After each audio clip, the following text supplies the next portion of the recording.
Hello and welcome back to the channel. I thought this time I would talk about trail cameras, as they are a very important piece of kit in this research, and I'll tell you what I've been doing with my cameras. It may be of help to you possibly as well. So I'll show you the first camera I ever bought. It's Campark T40.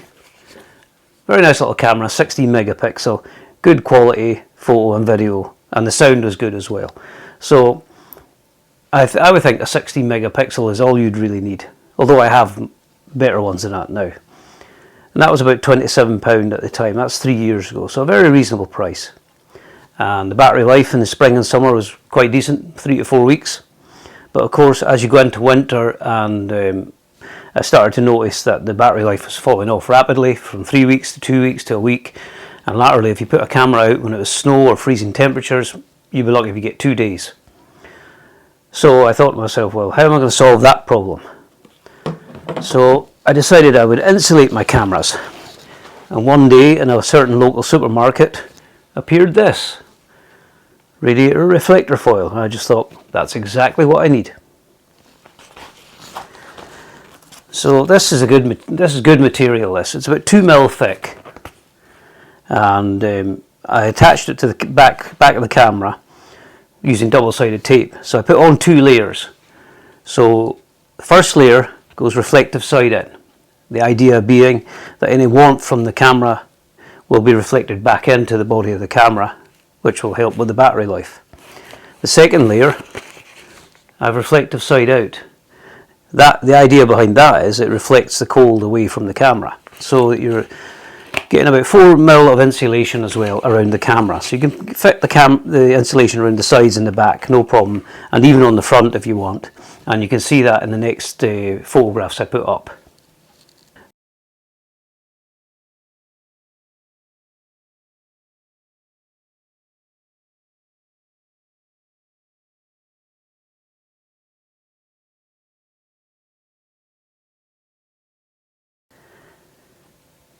Now you've seen the camera as it was insulated. The next problem was it's a very noticeable object when it's insulated like that, so then it's a case of camouflaging it. So I started using camouflage tape. And this is Gorilla camouflage tape, which is really good. I have also used the cloth camo tape you get, but I'm finding now that the glue on this doesn't last, so I'm going to have to gradually replace all the cloth camo tape with this sticky tape, which is really good, and I recommend this one particularly. You will see cheaper alternatives on eBay and that, but don't touch them, because I've tried 2 rolls of them already and they just do not work. Very poor quality. So go for quality every time. It'll save you money in the long run. So that was that sorted out. Camera's camouflaged. Excellent. So what I did then was, the issue of scent from the cameras came up.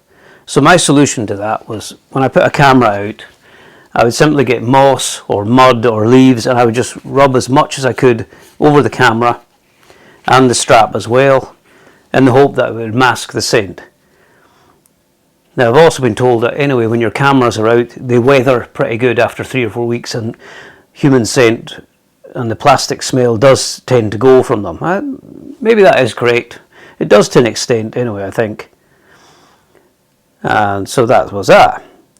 The next problem that arose was electronic interference on the video that I captured occasionally.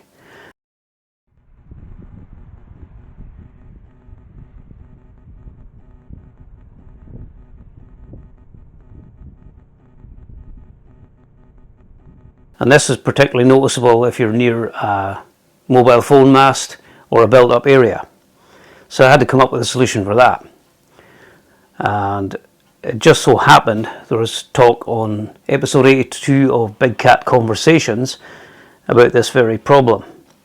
And also another part of the podcast was that the possibility that the electromagnetic field the camera generates can be sensed by the cat.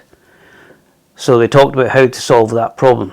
So what I did was I bought what they called Faraday material. And here it is here. So you can buy that on various websites. And basically it's a very fine material with copper and aluminium in it. and it's designed to shield the radio frequencies and 5G signals. So I thought, well, that would probably shield the electromagnetic field of the camera as well. So I then had to coat the cameras with that. So here's a couple of photographs of what I did with the cameras then.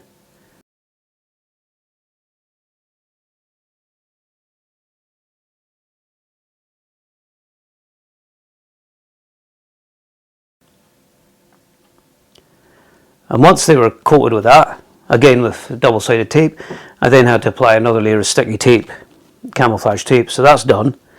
But then I thought, well, you could still have some of the electromagnetic field coming out from the sides here, and that leaves a sort of vulnerable area for the interference from 5G. So what I then did was create what I call a collar. This. And on the inside layer here, there's a layer of Faraday material, and it's also insulated as well, so it protects as well from against the wind from the sides. And simply put it around the camera like that, in the hope that the electromagnetic field is shielded properly, and also the camera is shielded from any 5G interference. So I'm going to be putting cameras out in the field shortly, all kitted out like this, and I'll see how that goes, and hopefully that will work. So maybe the last thing to talk about is where to buy a camera. Now I know some people are nervous about buying their cameras from the Far East, China. Now I bought, basically all my cameras have come from two websites, either AliExpress or Temu.com, and there's never been any problems with delivery, no problems with quality. It's the same cameras as you're buying in this country, just a bit cheaper. And the maximum delivery time I've ever had with a camera is 15 days. So I'm quite happy with what I bought from there, the service I've received from the seller, no problems at all. So don't have any worries about ordering cameras from the Far East. They will arrive, and it's just a matter of a couple of weeks maximum. So I think that's everything I need to say about cameras. I think I've covered everything on my list that I've got here. And yeah, I think that's it. In fact, looking at this camera now, I think I need to press that back into service, and I should really get that insulated and get it back out working as well. So that'll be a little project for this week. And if we get more video on cameras when they're out, I shall be able to report back whether this shielding seems to be working or not.